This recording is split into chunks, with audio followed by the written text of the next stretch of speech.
De ses origines à aujourd'hui, l'homme a toujours été fasciné par la nature. Des grottes de la préhistoire à l'art contemporain, l'histoire regorge de tentatives plus ou moins réussies pour la représenter. Couleurs, formes, attitudes, 1000 détails qui s'offrent tous les jours à nos yeux. Une beauté qu'il serait prétentieux de vouloir égaler. Et pourtant, l'homme, pour sa survie, a dû, à travers la chasse, apprendre à la tromper, apprendre à la leurrer.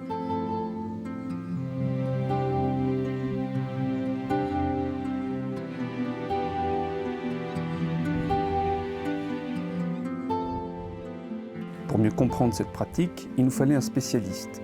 René Lamourou est directeur d'un parc ornithologique. Passionné de nature et de l'histoire de la chasse, il possède une collection de plus de 1500 objets sur la chasse au gibier d'eau. Une collection commencée par son père.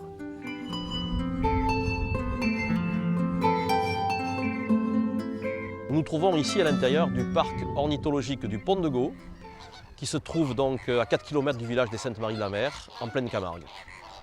Et donc cette superficie de 60 hectares nous permet de présenter la plupart des espèces qui vivent en Camargue en totale liberté. Alors ce qui me passionne chez l'oiseau, c'est son comportement. Ce que je regrette beaucoup au niveau du visiteur, c'est qu'il se contente de regarder sa couleur, sa forme. Et moi je trouve qu'il est passionnant, c'est de regarder vivre. Parce qu'il y a plein d'enseignements à retirer de leur vie. Ça, c'est certainement le plus passionnant de l'oiseau.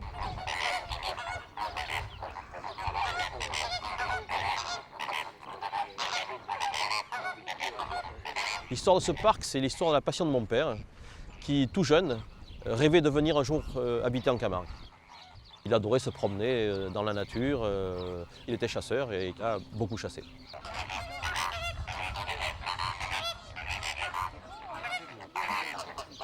Il a commencé modestement avec un grand trou d'eau dans lequel il a commencé à mettre un flamand, 2 flamands blessés, 3 canards, une aigrette.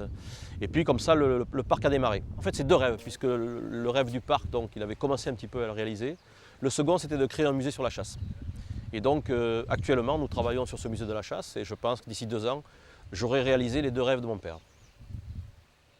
Ce musée sera au sein même du parc ornithologique, dans un ancien pavillon de chasse. Appelant, armes anciennes, canardières, tableaux, gravures, appâts, le public voyagera dans le temps en parcourant les allées du musée. Pour René, l'intérêt de cette présentation reste avant tout l'extraordinaire histoire du leurre. Leurrer le gibier, moi j'emploierais une expression provençale, je dirais que c'est le couillonner, ce qui veut dire le tromper en fait, pour l'attirer plus près et pour pouvoir l'attraper plus facilement. Si vous prenez les hommes primitifs, il a bien fallu qu'ils chassent pour se nourrir. Alors les gros animaux ou les petits animaux, ça dépend où on habitait. Il est certain que les hommes primitifs qui habitaient près des lacs ou au bord de mer, eh bien c'était le gibier d'eau qui était le plus facile à leur porter. Et donc pour rassurer ces oiseaux et les attirer, je pense qu'il a fallu les leurrer. Alors les leurrer, il est difficile de dire comment ils l'ont fait. Je présume qu'ils l'ont fait avec des oiseaux empaillés et peut-être après avec les oiseaux qu'ils ont apprivoisés. Mais que reste-t-il de ce savoir-faire? Que reste-t-il de cet art inventé par ces hommes dont la survie dépendait de leur capacité à imiter la nature? À ma connaissance, au niveau de la première description des leurres, il y a 2 choses qu'il faut dire, c'est qu'il y a les textes apocryphes et puis les textes d'époque. Entre autres, un texte apocryphe d'un Américain qui a écrit ça, donc il parle des Amérindiens 4000 ans avant Jésus-Christ, où il parle d'oiseaux empaillés. Alors bon, sur quoi se base-t-il? Je veux dire, c'est pas impossible, mais bon, le problème c'est que c'est une interprétation. Est-ce que ça existait? Je ne sais pas. C'est pas impossible. C'est vrai que actuellement, dans certaines peuplades, on continue à utiliser des oiseaux empaillés pour attirer les autres. Donc, il se peut très très bien que 4000 ans avant Jésus-Christ, les hommes utilisaient ce moyen de leurrer les oiseaux. Ce tableau de la collection de René représente par exemple des Amérindiens qui, pour attraper des canards sauvages par les pattes, descendaient dans l'eau avec sur la tête un récipient en terre cuite percé de 2 trous pour les yeux du chasseur. Le canard, rassuré, se posait sur l'eau. La dextérité du chasseur faisait le reste. Pour les textes d'époque, on est quand même obligé de se rendre compte que les premiers textes qui apparaissent fin du XVIIIe et milieu du XIXe. Autant pour la chasse, Au gibier d'eau, on a dès le XVIe siècle des représentations de la chasse au gibier d'eau. Mais il n'y a pas de leurre, ce sont des actions de chasse, ce sont des chasseurs qui sont armés de mousquets et qui tirent sur des canards. Et les premières représentations où on voit vraiment des appelats, c'est quand même le milieu du XIXe siècle. Ce carreau, datant du XVIIIe siècle et provenant de la ville d'Elf en Hollande, est la plus ancienne représentation iconographique d'un appelant dans la collection de René. On y voit un canard posé sur l'eau, qui, à l'inverse de ses congénères, ne s'enfuit pas au coup de feu. On peut donc très certainement supposer qu'il s'agit soit d'un appelant vivant, soit d'un leurre posé par le chasseur. Mais il semble que les Égyptiens, bien avant, avaient compris l'intérêt d'une telle pratique. Là, il y a une très très belle représentation de cette chasse au gibier d'eau, principalement les oies d'Égypte qui étaient chassées sur le Nil, avec un bâton qu'on appelait le shbot. Mais là aussi, il y a une interprétation, parce que, effectivement, des gens qui tiennent des oiseaux vivants par les pattes, le bec est ouvert, donc on pense qu'ils crient, et derrière, vous avez un chasseur qui jette ce bâton sur des oies qui s'envolent. Les chasseurs ont toujours su puiser dans leur imagination pour chasser le gibier, quel qu'il soit, parfois avec des techniques des plus surprenantes.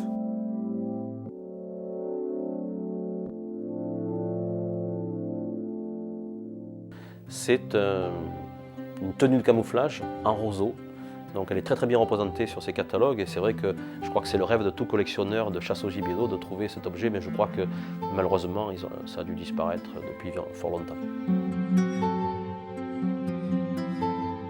La technique de chasse avec la vache est une technique assez ancienne, puisque là on a des représentations qui datent du XVIIe ou du XVIIIe siècle. Ça consistait, alors il y avait deux façons, soit on apprivoisait une vache, donc on l'habituait à se déplacer avec vous, on se cachait derrière la vache et on pouvait tirer, donc on pouvait approcher le gibier.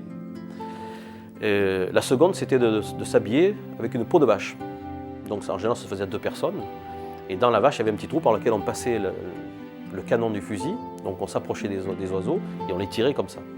Alors actuellement, il y a une autre technique qui est très semblable, c'est la technique avec la jument, qui se pratique dans les barthes de l'Adour, où je crois qu'il y a encore un ou deux chasseurs qui continuent à chasser de cette technique-là, qui est vraiment très très particulière et qui est très très intéressante. Alors cette fameuse bascule, c'est une bascule qui sert encore actuellement, principalement à la chasse au vanneau. C'est-à-dire que sur cette bascule, on immobilise un vanneau, le chasseur tire sur la ficelle, cette bascule monte, et lorsqu'elle redescend, l'oiseau, évidemment en déséquilibre, bat des ailes pour se reposer. Et donc ça attire ses congénères.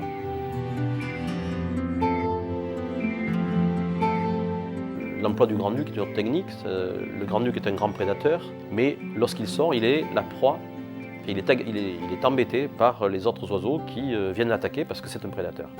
Et donc les chasseurs s'en sont rendus compte, et souvent on se servait d'un grand-duc empaillé pour attirer les autres oiseaux, donc qui venaient l'attaquer, et on en profitait pour les tirer, les abattre. Un miroir aux alouettes, c'est un objet qui a souvent la forme, enfin une forme très primitive d'un oiseau, une espèce de croissant de lune, sur lequel on a collé des petits morceaux de verre. Et donc il fallait faire tourner ce miroir aux alouettes. Donc les rayons de soleil venaient percuter sur ces bouts de verre et donc réfléchissaient donc les rayons et ça attirait les oiseaux, entre autres les alouettes. Alors il y avait évidemment plusieurs façons. Donc la plus simple c'était de tirer la ficelle, donc elle se rembobinait, on la retirait, et puis après petit à petit on est venu vers la mécanique avec un petit remontage à ressort, et puis après même des systèmes électriques avec des piles. Enfin, bon, ça s'est amélioré évidemment. Bon, simplement c'est pour attirer en fait les oiseaux qui sont curieux et qui viennent voir ce qui se passe.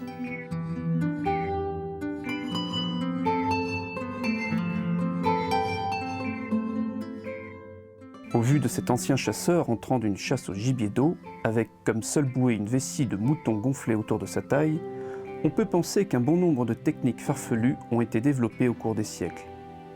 La première qualité pour le chasseur reste avant tout l'observation. Observer pour mieux comprendre, c'est le quotidien de René et de ses fils.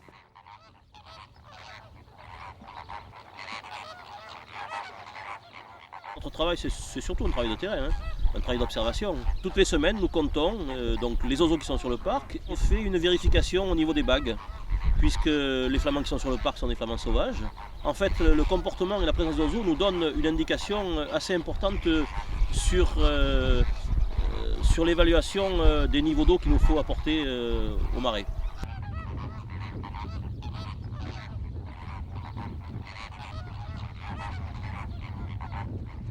DNFA de bas en haut.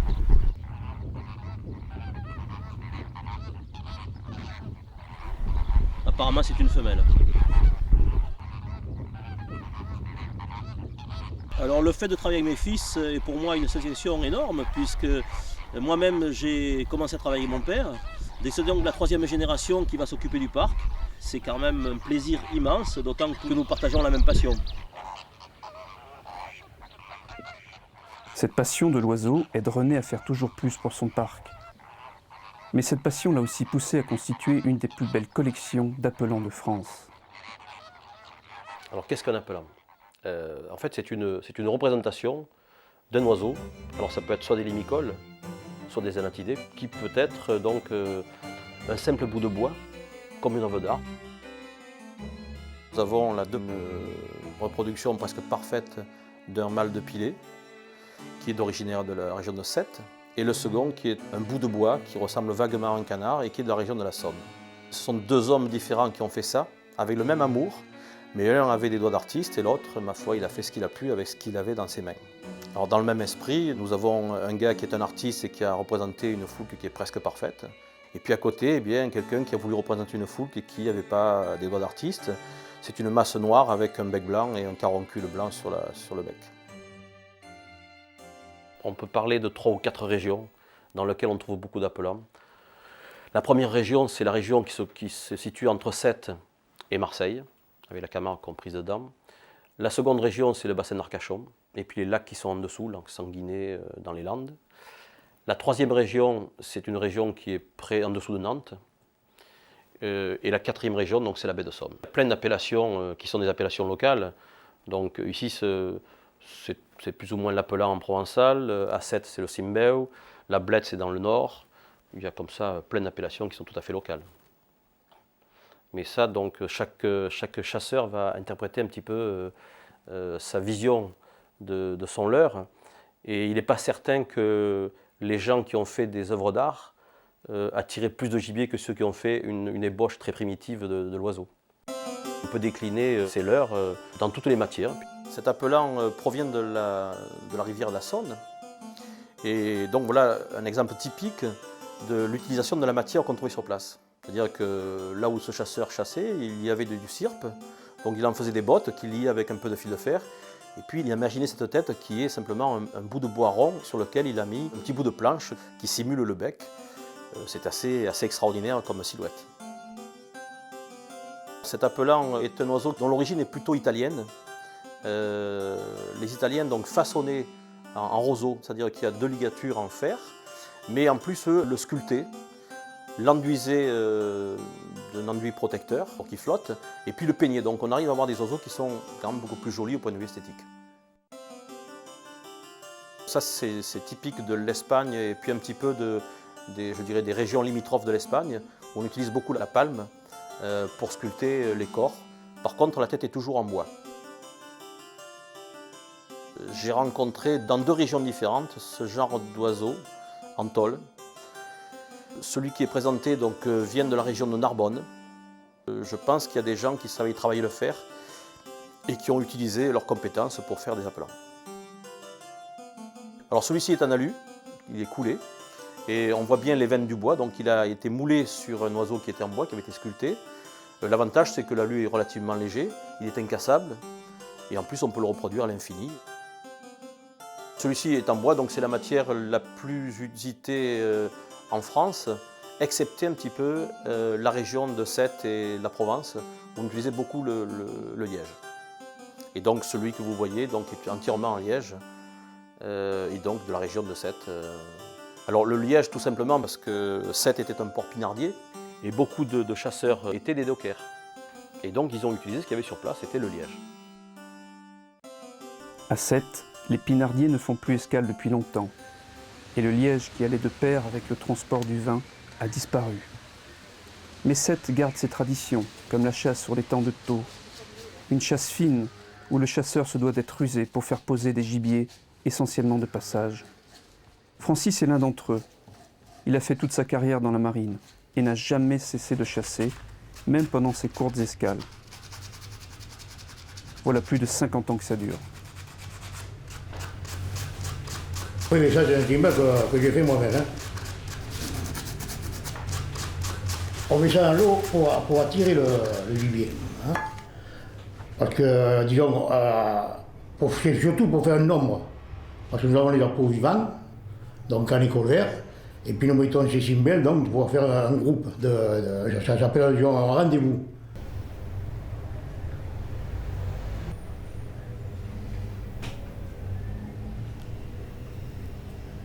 La coutume ancienne de faire les cymbales en liège ou en bois, comme on faisait, ça s'est perdu au 100%. Quoi. Des cymbales, pratiquement, on évitait d'y tirer dessus. Parce que c'était tellement beau à voir que, bon, on payait quand même d'y filer un coup de fusil. Hein. Tandis que maintenant, les machins en plastique, même qu'on tire dessus, on les rafistole avec polystyrène qu'on met dedans, ou alors la mousse, on la bourre de mousse, ça gonfle et puis c'est fini, quoi. La cymbale, il tient.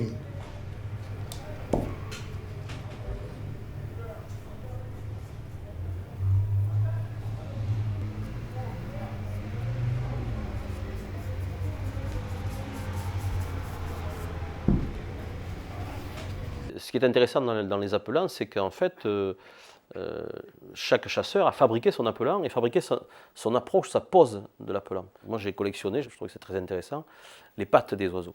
Alors, ça peut aller d'un simple bout de tamaris, c'est-à-dire quand le gars arrivait à la chasse avec son couteau, il taillait 3 bouts de tamaris et ça servait de patte à ses appelants.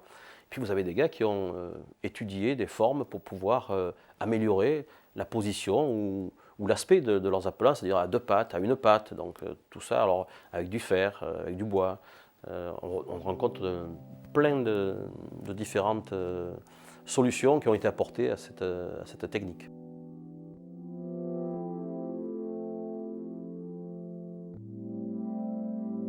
Et donc ceux qui n'en avaient pas, eh bien, fabriquaient des appelants, et s'ils étaient assez jolis, ils les vendaient aux autres qui en avaient, ou alors à partir de la fin du 19e, on s'est retourné vers les manufactures. Saint-Étienne, par exemple, la manufacture, Manufrance, comme on l'appelait, a fabriqué beaucoup d'appelants, ou a fait fabriquer beaucoup d'appelants qu'elle revendait à des chasseurs. Souvent, c'est marqué appelant américain. Alors, est-ce que vraiment ils venaient des États-Unis ou est-ce que c'est une appellation pour le faire vendre? Mais c'est vrai que très tôt, dès 1885, Manufrance commencera à commercialiser des appelants. Ceux que nous voyons là maintenant sont des oiseaux qui sont quand même relativement tardifs et qui sont plutôt des années 50. Donc, alors c'est intéressant parce que très souvent il y a la petite pastille avec MF, Manufrance, qui indique la provenance de l'oiseau. Au niveau du catalogue, je pense qu'il a plus servi aux chasseurs des villes qu'aux chasseurs qui étaient sur le terrain. Parce que la tradition orale est restée, je pense qu'on chassait de père en fils. Et donc le père apprenait à son fils soit à siffler avec la peau, soit à faire les appelants, soit à poser ses appelants. Quand il y a une technique de pose d'appelants, on ne pose pas ses appelants n'importe comment, suivant d'où vient le vent, suivant quelle est la saison, ou suivant quels sont les oiseaux qu'on chasse. L'étang de Thau se réveille, dominé comme chaque matin par le mont Saint-Clair.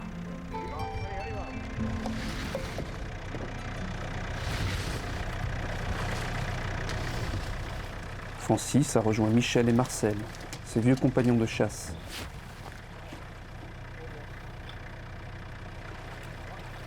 À eux trois, l'installation de leur hutte flottante, d'un jeu de cymbales, d'une vingtaine de pièces et de 8 appelants vivants, ne va prendre que quelques minutes.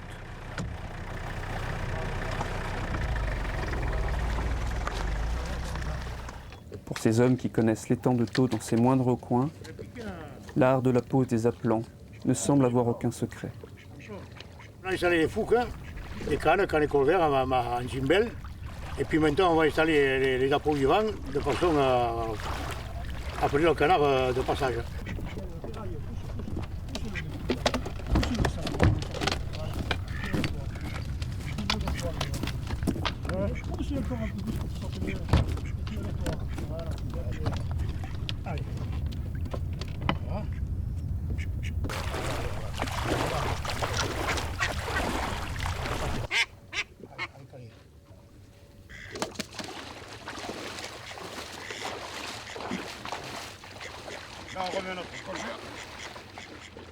La loi interdit de mettre davantage d'appelants que ce que nous pouvons transporter. C'est-à-dire actuellement c'est 8. Donc avec 8 canards, ça ferait un peu trop juste. Alors nous compensons les appelants par des cimbelles. Suivant les régions, les techniques diffèrent. Il y en a qui vous feront ce qu'on appelle un moulon, c'est-à-dire faire un paquet rond. Nous ici, nous faisons des travées, des alignés. On ne peut pas tout mélanger. On ne peut pas mettre une ligne dans des canards avec des fouques devant. Parce que la fouque ne rentre rarement qu'avec le canard. Si elle entend des canards, elle viendra voir, mais elle ne se mélangera pas avec les canards. Elle restera de côté. Donc, quand vous savez ça, automatiquement, vous allez mettre vos fouques à part dans un coin. Mais les appelants ne suffisent pas eux-mêmes. S'ils sont nécessaires pour faire poser le gibier, la pôle est tout autant pour l'attirer vers la zone de pose. Les chasseurs doivent être de fins siffleurs. Alors, un appôt, c'est simplement un sifflet qui permet d'imiter le cri ou le chant d'un oiseau. Comme dans les appelants, on retrouve des gens qui ont manufacturé et puis des gens qui ont fabriqué leur sifflet. Et donc, il y a un sifflet qui est très très connu dans la région, ce qu'on appelle la piaoute. C'est pour reproduire le cri de la foulque macroule. C'est le cri de la foulque. Avec un tuyau d'arrosage pour allonger, pour faire le son plus long, pour porter le son. Parce qu'à l'intérieur, ça résonne. Et à l'extérieur, le son est meilleur.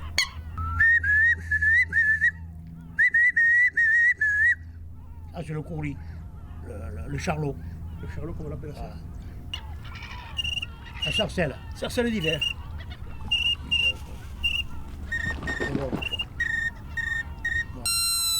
Ça, c'est le vanneau. Le vanneau huppé. Dans la chasse, nous essayons au maximum d'imiter la nature. On n'y arrive jamais. On n'y arrive que grossièrement. C'est difficile d'imiter la nature. Il faut une grande observation du gibier pour pouvoir le reproduire. Mais là aussi, comment on le reproduit? Est-ce qu'on refait à l'identique ou est-ce qu'on fait une reproduction qui nous paraît la meilleure? Et là, c'est là qu'on voit qu'en fait, chaque chasseur avait sa façon à lui d'interpréter cet oiseau. Ce désir d'améliorer sans cesse la ressemblance du gibier et de l'appelant a quelquefois donné des pièces faisant preuve d'un sens de l'observation aiguisé et d'une imagination étonnante. Aujourd'hui, ces appelants sont des pièces de collection. Eh bien, Monsieur Massix, père, donc on appelait Péniche, était de Sète, et donc Péniche faisait des silhouettes. Donc plutôt que de travailler un canard dans l'épaisseur, il a travaillé simplement en silhouette. C'était beaucoup plus facile, et ça marchait apparemment assez bien. Ça, c'est un jeu, ce qu'on appelle un jeu en Provence, dans le sud de la France. C'est-à-dire c'est l'équipement complet que devait posséder un chasseur pour poser ses appelants. Alors ça peut varier bien dans le nombre et dans les espèces, tout dépend un peu de la spécialité du chasseur. Là on a plutôt affaire à des chevaliers moyens, et donc il y a tout un jeu qui est complet. C'est vrai que c'est assez rare maintenant de les trouver comme ça, parce que ces oiseaux ont souvent été dispersés. Alors il faut remarquer que dans les appelants, les oiseaux de confiance, bien c'est encore pour tromper un peu plus l'oiseau.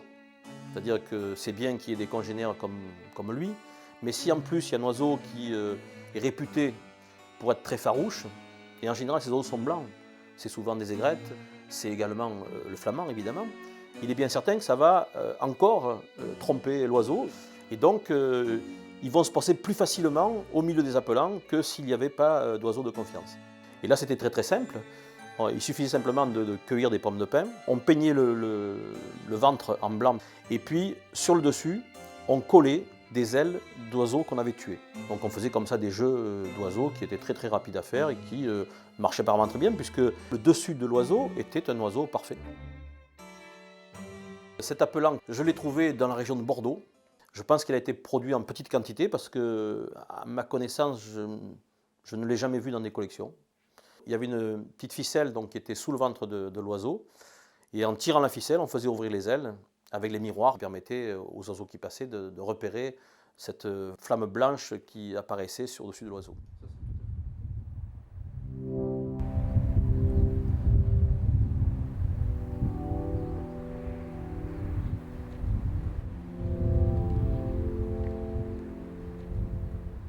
Le soleil commence à baisser sur Sète. L'étang de Thau a vu défiler beaucoup de chasseurs au cours des ans. Cette équipe s'en va vers son poste. Marc tire la caisse aux cymbelles. Jean-Paul traîne dans sa barque le reste du matériel. Le vieux Jules, le père de Marc, suit derrière. Jules est un ancien ébéniste qui, par la force des choses, a fabriqué durant sa vie de chasseur des centaines de cymbelles. Ils vont rejoindre tous trois Sylvian, un fameux siffleur qui a déjà préparé l'abri de chasse.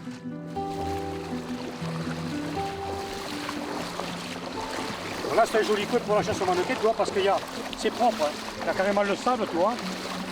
Il y a un peu d'eau quand même, il y a un peu trop d'eau. Mais en fait, une sèche, c'est bon. Parce que la petite chasse, elle aime bien quand c'est propre, quand le sol est propre, comme quand il y a le sable.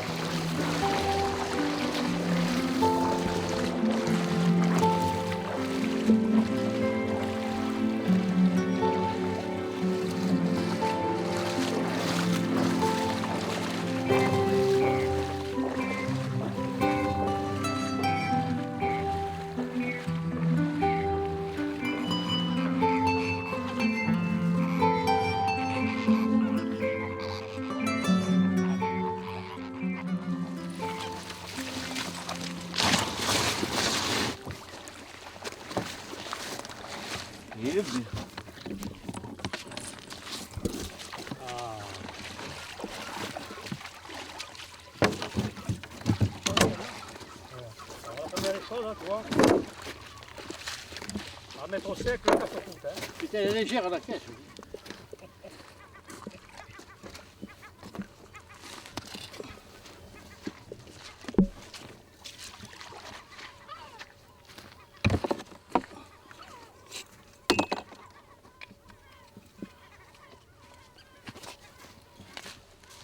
Des cymbelles. Il y a qui te parle, là, ils sont vivants. Hein. Voilà. Je vais chercher le crochet. Il y a qui te parle, ils sont vivants. Ah, ça, c'est pas beau, ça. Ils sont beaux, hein. Carré. Ça, c'est beau. Ah, ça, si, c'est joli, hein. C'est exprès, hein. On va mettre la caisse de derrière, hein, Marc. On la remet dans le barquet. Hein. Puis remets le couvercle aussi. Ouais. Ici, bon, c'est un gibier essentiellement un gibier de passage. Il n'y en a pas une grosse densité. On a jamais, ici, tu vois jamais de grandes flottes, mis à part quand il fait des gros coups de froid. Et bon, c'est exceptionnel. Hein. Donc, on a toujours essayé d'être pointu pour attirer le plus possible le gibier. Donc, c'est pour ça qu'on a essayé de faire des formes le plus approchantes. C'est pas péjoratif, mais c'est vrai que tous les meilleurs fabricants de cymbelles étaient localisés là, dans cette région. En Camargue, ils faisaient des cymbelles, mais bon, ils se cassaient pas trop la tête, quoi. Parce que bon, il y a davantage de gibier. Dans la Somme, ils chassaient uniquement avec des grosses formes en bois, liège, plastique, tout ce que tu veux. La plupart des oiseaux de la baie de Somme sont des oiseaux qui sont relativement faits avec peu de soins. Il faut se dire qu'en baie de Somme, on chasse de nuit. Et donc, c'est plus une masse qui est importante qu'un détail. Alors que dans les autres régions, on ne chasse qu'à la passée, le matin ou le soir. Et donc, il faut que les oiseaux aient quand même une appréciation un peu meilleure de leur simili qui est en face d'eux. Alors, ces canards sont installés sur un piquet. En général, c'est un piquet à béton.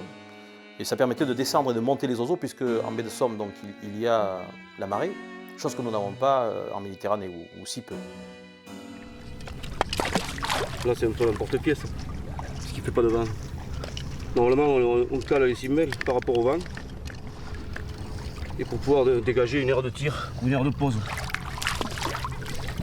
Alors, en général, on fait deux rangs de cymbelles, et puis on dispose des aplats vivants de chaque côté. Là, je les ai mis sur le côté parce qu'on va dégager une bonne aire de pause pour les limicoles, là, de ce côté.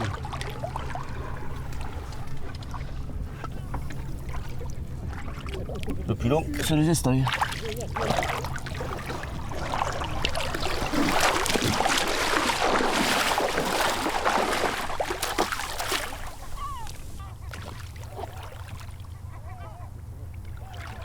Là, on peut toutes les variétés de canards chassables. Ça, c'est l'hiver, ça c'est le d'été. Chipot, siffleur, filet, couché, midouin, morillon. Chez nous, ça donne brouille, queue d'ironde, siffleur, cueille date et cacharel.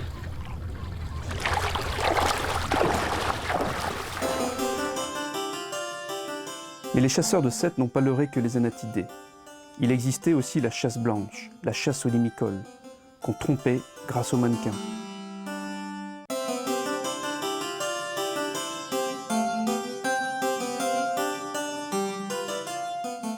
L'appelant canard est un oiseau qui va flotter, alors que le limicole va être plutôt mis en bordure de l'eau, donc il faut qu'on voit ses pattes.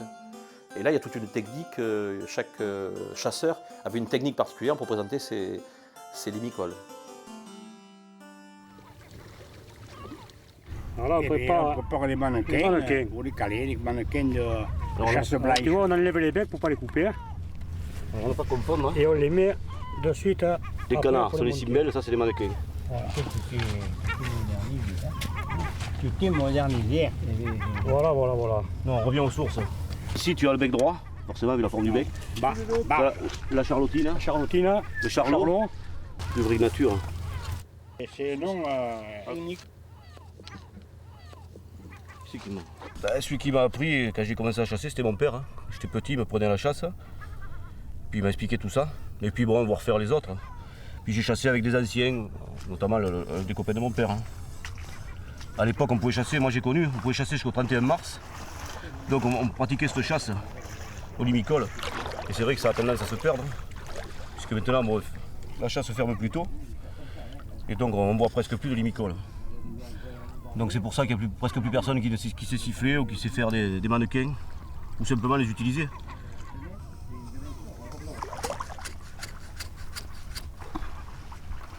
Voilà. Aujourd'hui, il y a beaucoup d'eau. Normalement, il faut 2 doigts d'eau, 1 doigt d'eau. Voilà. Pour bien faire reposer le gibier. Voilà, on cale sur la bordure. Hein. Parce que s'il y a trop d'eau, le gibier, il ne se pose pas. Hein. Enfin, du moins. Hein. Et s'il se pose, il se relève.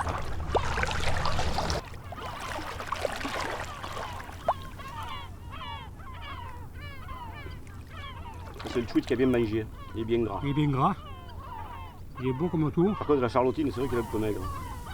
Alors les chasses blanches, c'est des passes de gibier. Et d'après les vieux, ça avait tendance, peut-être qu'il est tout blanc, on appelle ça le gibier blanc ici, hein, limicole. Ça avait tendance à rassurer les autres. Donc c'est pour ça que dans tous les jeux, il y avait en général une chasse blanche. Les vieux, hein, ils vont bien. Hein.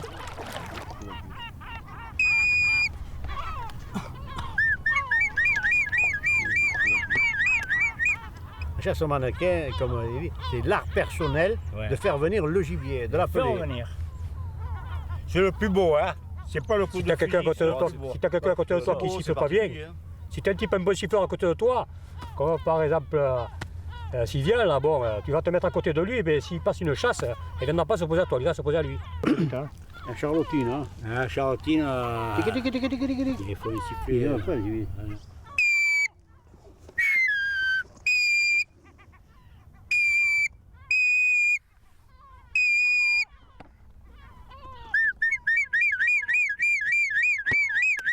Contrairement à ce qu'on pourrait croire, il ne faut pas forcément imiter le cri qu'on entend. Parce que quelquefois c'est un cri de peur.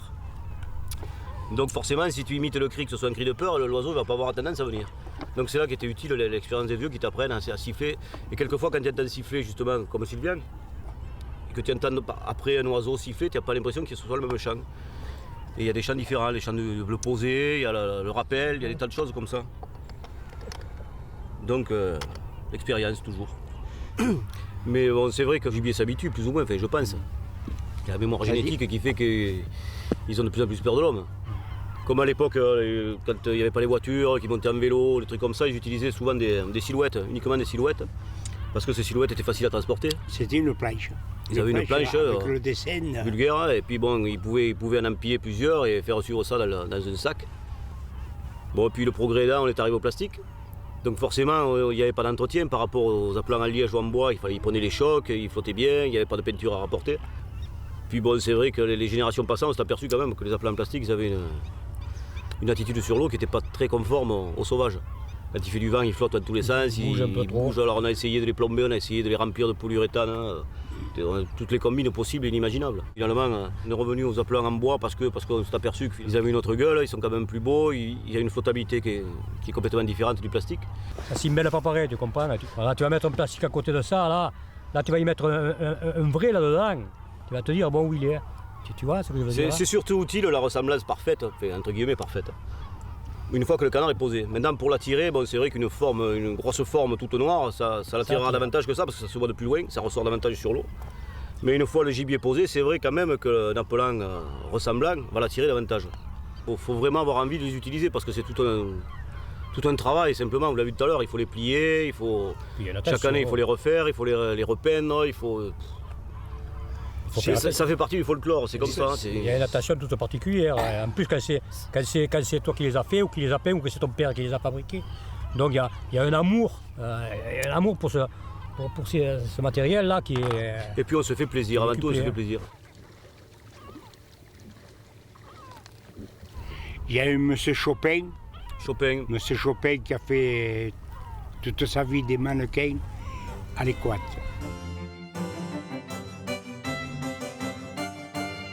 C'est un petit peu la Rolls de l'appelant. Alfred Chopin donc, habitait Sète et il a fait vraiment des œuvres d'art. Je crois qu'on ne peut pas trouver mieux actuellement en Europe que les œuvres d'Alfred Chopin. Je crois que c'est le premier qui a mis au point cette technique de peinture qui a été reproduite après par quelques Sétois qui ont fait des produits qui sont assez bien mais qui n'ont pas la qualité de Chopin.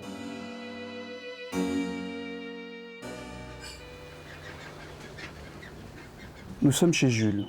Au fil des ans, il a recréé un petit coin de nature au centre-ville.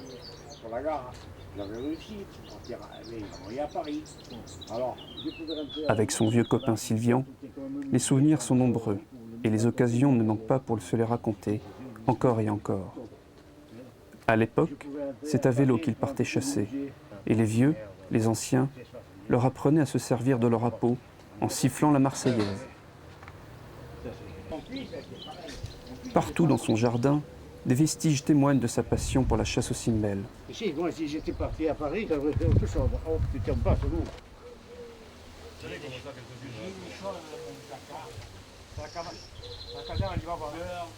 Ici, du jardin à la cuisine, vivant, en liège ou en bois, l'appelant est roi. Des années d'expérience, de travail sans cesse recommencé, des années de précision dans le geste et le détail, ont fait des appelants de Jules des pièces uniques et semblables à nul autre. Tout comme d'ailleurs les repas de chasse de son fils.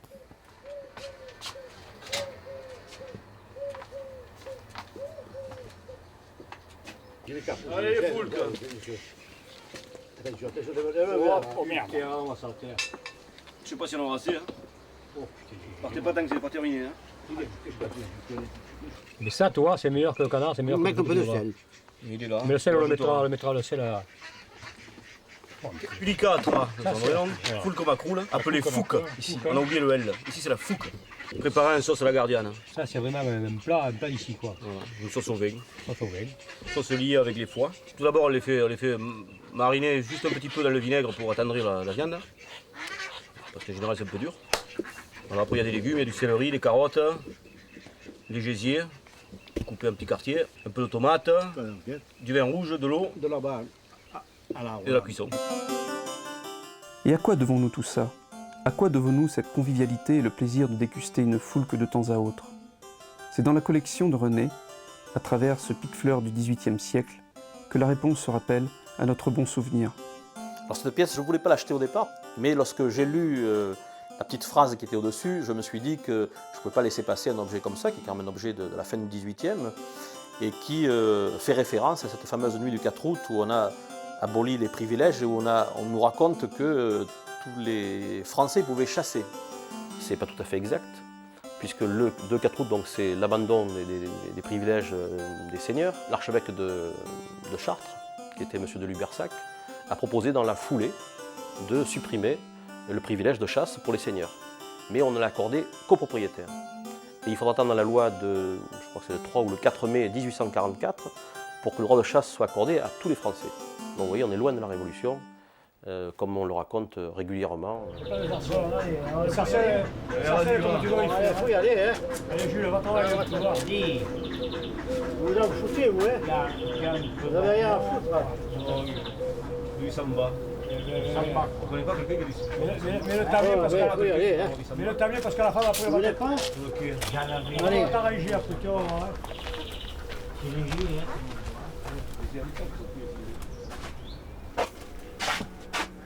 Bon, je vais commenter aujourd'hui. Bon, allez, viens taper ça. Hein.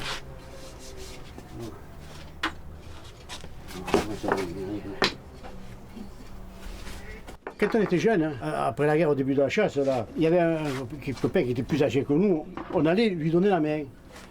Et c'est comme ça que ça nous a donné l'idée d'en faire. Seulement le problème, c'était pour avoir du matériel. Parce que du liège, hein, on n'en trouve pratiquement plus. Ça, c'est du liège de récupération, ça. Ça, c'est... Voilà. C'est du matériel de pêcheurs, ça, qui mettent des flotteurs pour les filets. Et quand ça s'en va, ils ne récupèrent pas, ils s'en foutent, ils sont trop gras, ceux-là. Hein. Alors moi, je le récupère, hein, et de là-dedans, il arrive à tirer les trucs. Alors, j'ai cessé les silhouettes en bois, mais... Le bois... Ouais, c'est grâce, hein. C'est un appareil, on n'en trouve plus beaucoup, ça. Hein. Tu le sais à Chantournay de menuisier, ça. Il découpe, hein. Faut passer établi.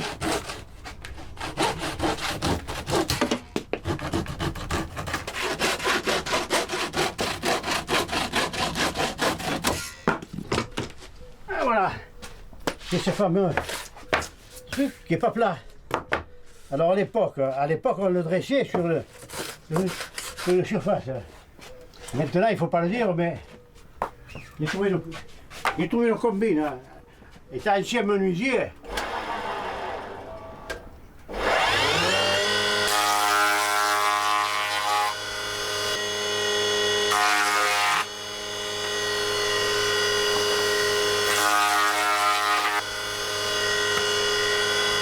Voilà. C'est très prêt. Et je vais mettre des morceaux comme ça.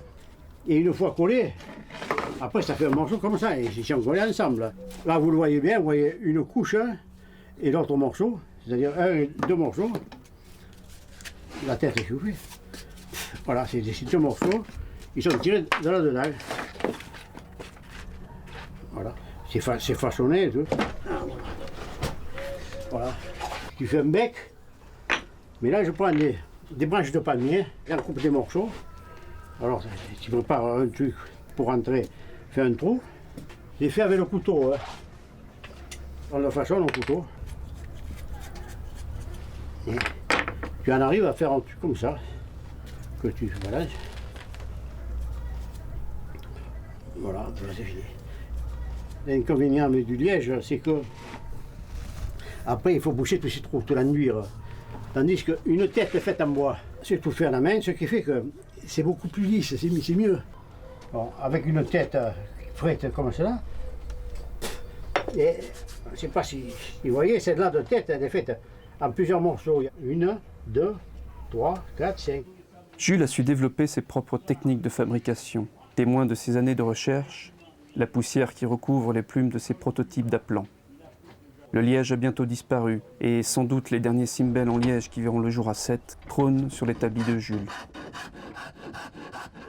Le bois a pris le relais dans les mains de cet artiste.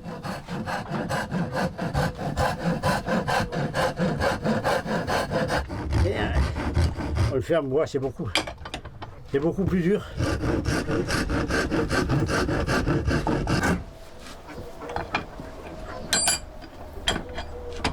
Au départ, on fait ça, des couches successives, hein, qu'on façonne hein, au fur et à mesure hein, pour en arriver à faire. Hein, il y a la construction. Hein, voilà. Il y a un courlis. Alors, à quelque chose de près, ce qui vous fait reconnaître que c'est du travail fait main. Parce que si c'était fait à la machine, ce serait exactement pareil. Moi, il n'y en a aucun qui sont les mêmes. Hein. Ils sont tous frères, hein, mais différents âges. Ça, c'est mon premier courlis que j'ai fait. Et il a plus de 50 ans. Mais j'ai toujours travaillé du bois. Toujours. Ça a toujours été mon passe-temps. D'ailleurs, j'ai des outils, j'ai des machines, tout, d'un professionnel.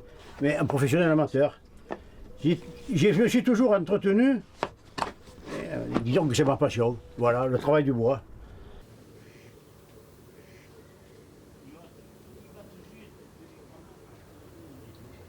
Mais Jules n'était pas le seul à travailler cette matière. Les fabricants d'aplants étaient la plupart du temps des artisans dont le métier était le travail du bois.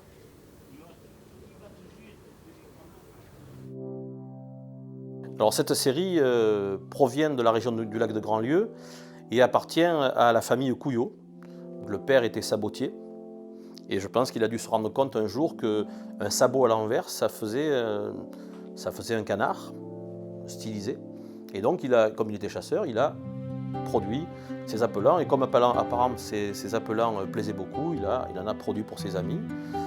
Et le fils a continué, et il continue d'ailleurs, puisque maintenant il fait un peu moins des appelants, mais plutôt des sculptures qui sont magnifiques. Je pense que déjà au niveau du sabot, c'était déjà une technique élaborée. On a vu les appelants qui pouvaient être de magnifiques œuvres d'art et puis des appelants qui étaient vraiment très bruts de forme. Il est bien certain que moins on va affiner cette forme, moins on passera de temps. On est arrivé à le faire le plus possible, le plus beau possible. C'est pas pour le gibier, parce que le gibier, lui, il s'en fout, hein. C'est une forme. Mais nous, c'est un plaisir personnel d'arriver à la perfection. Tu prends 3 canards, il n'y en a aucun qui a la même forme. Ils ont tous suivant les positions, c'est comme un humain, hein. Il est comme ça, l'autre ça, il n'est jamais pareil. Et les canards, où ils se grattent le dos, moi j'ai des filles, voilà. Ah, je me suis amusé sur ce plan.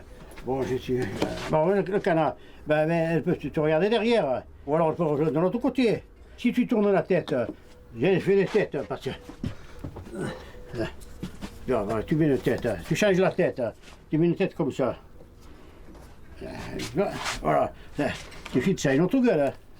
Moi je passe des heures devant le poulailler, devant les appelants vivants, à regarder les mimiques, alors je cherche. Bon, on te dit un canard, il y a des ailes comme ça, des plumes comme ça. Oh, c'est si, parce qu'il a fait ma télé, et dans l'eau suivant comme ça, elle ouvre pas, elle est ferme, elle ouvre. Les ailes, une aile en l'air, une aile de côté. C'est pour ça qu'on ne peut pas dire. Moi, c'est pour se faire plaisir. Voilà, je fais plaisir. Moi, je ne peux pas poursuivre, je me régale. Hein. Moi, quand ça ne va pas à la maison, j'en ai marre un petit peu le soir, ça s'engueule avec la femme. Je descends, je vais travailler au milieu de la nuit, là, tranquille. Je me détends. Voilà, là, je vis, je suis chez moi. Il n'y a personne qui m'emmerde.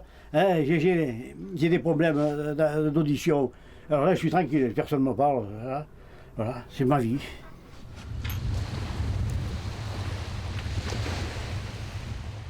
Le soleil va se coucher sur la mer. Francis, nostalgique, ne peut s'empêcher une nouvelle fois d'aller caler ses mannequins sur la grève. Son courlis, son charlot sont sortis de leur sac, peut-être pour la dernière fois. Mais le fusil n'est pas là. Le temps passe, immuable, et les traditions restent souvent dans le souvenir des anciens. Alors évidemment, ce qui a certainement tué la sculpture des appelants, c'est l'apparition du plastique. Avant le plastique d'ailleurs, il y avait eu le caoutchouc, puisque les Américains avaient mis au point des appelants en caoutchouc, qui étaient très faciles parce qu'on pouvait les plier, et donc ça prenait peu de place, c'était vraiment très très léger. Mais après, donc, l'apparition du plastique, eh bien, c'est la disparition et la mort des appelants, et puis quelque part un petit peu l'âme des chasseurs qui disparaît. Je crois que tous les chasseurs au gibier d'eau ont des appelants en plastique, que ce soit d'ailleurs des limicoles ou des canards. Et la seconde raison, eh bien, c'est que, par exemple, la chasse, ce qu'on appelle la chasse blanche, la chasse aux limicoles est interdite maintenant, puisque la fermeture se situe maintenant pratiquement à fin janvier. Et donc ces oiseaux se chassaient, il ne faut pas oublier que les oiseaux se chassaient au mois d'avril et mai. Donc il y a bien longtemps maintenant qu'on ne chasse plus en avril et en mai. Donc voilà l'explication de la disparition de ces appelants. Maintenant qu'on retrouve sous d'autres formes, c'est-à-dire que maintenant il y a des gens qui continuent à sculpter des oiseaux, mais qui sont plutôt faits pour la décoration que pour la chasse au gibier d'eau. Disons qu'on aurait aimé que cela continue comme à certaines époques, parce que tous les chasseurs qui ont pratiqué cette chasse au chimbel, c'était un plaisir énorme pour nous. Maintenant, pratiquement, c'est fini, on n'en parle plus, quoi. Alors, quelques-uns encore le font, mais comme il n'y a pas de gibier, que c'est plus l'époque voulue, donc on l'a pratiquement aboli.